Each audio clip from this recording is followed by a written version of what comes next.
Pemirsa, viral di media sosial, balita di Sukabumi, Jawa Barat meninggal dunia usai tubuhnya dipenuhi cacing gelang. Korban sempat kritis selama 9 hari di rumah sakit. Keadaan tidak sadar. Enggak sama sekali. Seorang anak bernama Raya, warga desa Cihanaga, Kabupaten Sukabumi, Jawa Barat, meninggal dunia setelah tubuhnya dipenuhi cacing. Raya meninggal usai 8 hari dirawat intensif di RSUD R. Samsudin SH. Di dalam tubuh mungilnya terdapat ratusan cacing gelang yang menggerogoti organ tubuhnya. Bahkan saat diperiksa di rumah sakit, hidung bocah tersebut keluar cacing yang masih hidup. Petugas medis menemukan setidaknya 1 kilogram cacing yang dikeluarkan dari tubuh bocah malang itu. Menurut sang ibu, Raya sering bermain tanah di kolong rumah panggung milik mereka. Raya juga kerap mengeluhkan batuk serta sesak. Keterbatasan ekonomi dan tidak memiliki BPJS membuat bocah tersebut hanya diobati dengan cara tradisional. Hingga akhirnya ada relawan yang membawanya ke rumah sakit. Dari hasil pemeriksaan di rumah sakit, Raya ternyata terserang askariasis atau infeksi yang disebabkan oleh cacing. Masa observasi itu, kan kita juga menggali informasi ya ke orang tuanya bahwa orang tuanya sedang pengobatan TB paru, terutama ayahnya. Jadi kita mengindikasikan penurunan kesadarannya bisa jadi karena komplikasi dari penularan TBC bisa. Nah, ternyata ditemukan juga lah cacing yang keluar dari hidungnya, dari saluran nafasnya. Nah, ketika ada cacing ini juga kita jadi berpikir yang lain, bahwa jadi bisa jadi ini nggak sadarnya salah satu faktor yang lain karena infeksi cacingnya tadi. Pihak keluarga kini sudah memakamkan Raya di tempat pemakaman umum yang tak jauh dari rumahnya. Dari Sukabumi, Jawa Barat, Budi Setiawan, iNews melaporkan. Dan pemirsa, untuk membahasnya lebih lanjut kita sudah terhubung dengan Agus Sanusi, Kepala Dinas Kesehatan Kabupaten Sukabumi. Selamat siang Pak Agus, terima kasih sudah bergabung di iNews siang. Pak Agus. Ya, selamat siang juga. Ya Pak Agus, terkait dengan infeksi cacing pada bocah ini kemudian bisa dijelaskan Pak Agus, apa sih sebetulnya menyebabkan kondisi medis balita tersebut dipenuhi cacing bahkan sampai ke otak nih Pak Agus? Ya, mungkin karena laporan dari lapangan itu, mereka itu keluarganya itu adalah mulai dari lingkungan, mungkin dari rumah ya, yang dia belum di rumahnya masih panggung begitu, dia itu bermain mungkin waktu kebiasaannya di tanah begitu kan. Nah, setelah itu ya dia itu sering, memang waktu itu dia sering ke posyandu, biasa diberikan obat-obat cacing ya, dan PMT karena kelihatan KU-nya itu agak kurang ya. Setelah itu dia itu diberikan makanan tambahan biasa begitu kan, kalau memang di posyandu itu. Nah, pada hari Minggu tanggal 13 Juli 2025 pukul 8 pasien mereka itu diantar sama ibunya datang ke dokter puskesmas untuk diperiksa dengan keluhan batuk disertai dengan sesak. Nah, perut kembung dan demam. Dari hasil pemeriksaan, pasien mengalami penurunan kesadaran disertai dengan napas yang cepat. Makanya dokter puskesmas menyarankan pasien tersebut dibawa ke rumah sakit Sekarwangi untuk mendapatkan penanganan lebih lanjut. Tetapi keluarga habis menghubungi waktu itu, katanya langsung datang ke rumah sakit Samsudin. Nah, keluarga pasien menyampaikan tidak memiliki jaminan kesehatan dan dokter tetap menyarankan pasien agar segera dibawa ke rumah sakit sambil melengkapi jaminan kesehatan. Dan itulah awal mula ceritanya begitu. Jadi untuk pertama kali keluhan cacing itu karena kebiasaan mungkin dia itu 6 bulan sekali dikasih pada bulan Februari dikasih obat cacing. Jadi mungkin dokter waktu itu tidak memprediksikan bahwa itu adalah cacingan mungkin.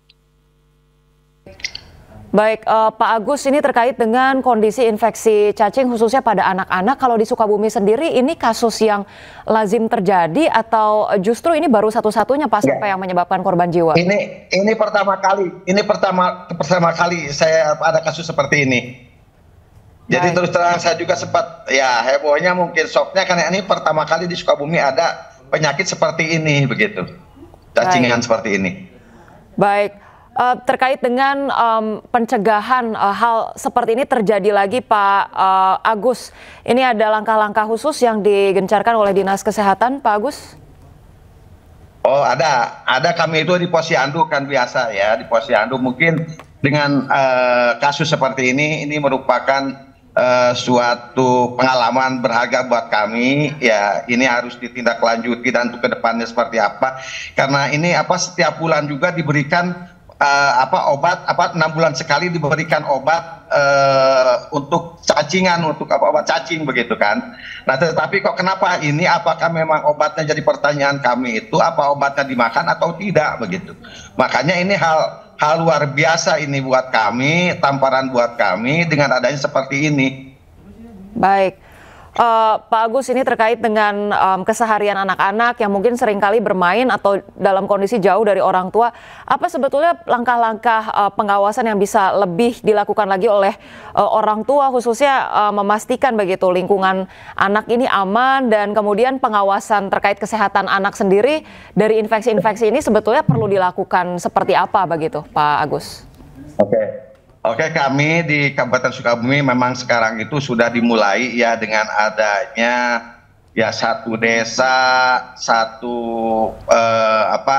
penanggung jawab daripada satu dokter begitu kan, untuk mengawasi, dan di sana juga ada bidan desanya juga bekerja sama dengan PKK desa.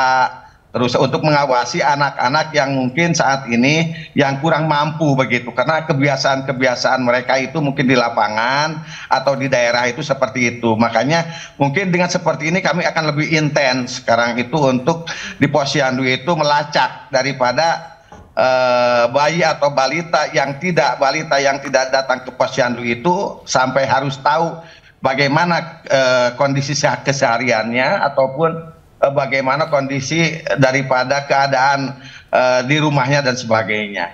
Mungkin seperti itu. Baik, Pak Agus, satu pertanyaan terakhir. Ada pesan mungkin yang ingin disampaikan dari Dinas Kesehatan khususnya terhadap masyarakat Sukabumi, terhadap orang tua juga mungkin langkah-langkah seperti apa sih perlu lebih aware lagi terhadap kesehatan diri sendiri, khususnya kesehatan anak, Pak Agus? Ya, kami di daerah sudah menyiapkan dengan adanya Posyandu, makanya untuk bayi balita itu harus cepat dibiasakan dibawa tiap bulan itu ke Posyandu begitu ya. Memohon kepada masyarakat itu untuk diperiksa kesehatannya, karena di Posyandu itu mungkin setiap Posyandu dilaksanakan itu bidan, perawat, juga penyuluh juga ada di sana ya, untuk menyampaikan permasalahan termasuk gizi ya, petugas gizi juga ada. Jadi untuk masyarakat Kabupaten Sukabumi khususnya untuk ya giatkan bangun kembali atau hidupkan kembali itu Posyandu di daerah masing-masing. Baik, hidupkan kembali Posyandu di daerah masing-masing, lebih sering lagi mawas begitu ya terhadap kesehatan anak. Terima kasih banyak. Sekali, Bu. Iya. Terima kasih banyak Pak Agus Sanusi dari Kepala Dinas Kesehatan Kabupaten Sukabumi sudah bergabung bersama kami di iNews Siang. Salam sehat Pak Agus, sampai berjumpa kembali. Baik pemirsa, kita ke informasi lainnya. Ini terkait dengan jurnalis MNC Digital di Grobogan, Jawa Tengah dilarikan ke rumah sakit setelah mengalami luka di kepala. Ini akibat dianiaya 2 orang tak dikenal. Kedua pelaku kabur dengan sepeda motor usai menganiaya korban. Dibacok wong apa nang begitu bacok kono otakku. Manik Priyo Prabowo, jurnalis digital iNews asal desa Sugih Manik, Tanggung Harjo, Grobogan, sempat dilarikan ke rumah sakit Sultan Fatah Demak. Korban mengalami 2 luka di bagian belakang kepala dengan panjang 15 dan 20 cm akibat bacokan senjata tajam. Korban jatuh tersungkur di lokasi kejadian setelah dianiaya 2 pria tak dikenal dari belakang. Dibacok oleh pelaku yang saat itu pelaku berboncengan dan kena kepala. Yang luka di bagian kepala itu ada 2, satu berbentuk lurus itu panjang sekitar 15 cm, terus yang satunya lagi berbentuk hampir melingkar. Dibacok wong apa nang begitu. Korban sempat sadar setiba di rumah sakit. Namun saat ditanya pihak keluarga, korban mengaku tidak mengetahui pasti penyebab peristiwa pembacokan. Korban masih dalam perawatan di rumah sakit. Dari Grobogan, Jawa Tengah, Rustaman Nusantara melaporkan.